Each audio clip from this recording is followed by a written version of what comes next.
کتابیں پڑھنے سے انسان کا روحانی علاج ہوتا ہے۔ دل کو زندہ اور بیدار رکھنے کے لیے اچھی کتابوں کا مطالعہ ضروری ہے۔ میں کتابیں پڑھنے کے شوق کے تحت 50 میل کا فاصلہ طے کر کے اپنے دوستوں سے کتابیں مانگ کر لایا کرتا تھا۔ پڑھنے کے لیے اگر کوئی کتاب چرائی جائے تو چور پر تعزیر لاگو نہیں ہوتی۔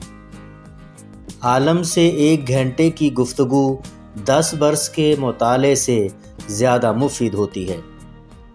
جو کتابیں پڑھتا ہے وہ 100 لوگوں کی زندگی گزارتا ہے، جو نہیں پڑھتا وہ 1 آدمی کی۔ جب کوئی کتاب پڑھو تو آخر میں چند نتیجے اخذ کر لو۔ 10 اچھی کتابیں پڑھ کر تب کہیں انسان 1 سیڑھی اوپر چڑھتا ہے۔ کتاب سے بہتر کوئی دوست نہیں۔ بری کتابیں زہر ہیں جو روح کو مار ڈالتی ہیں۔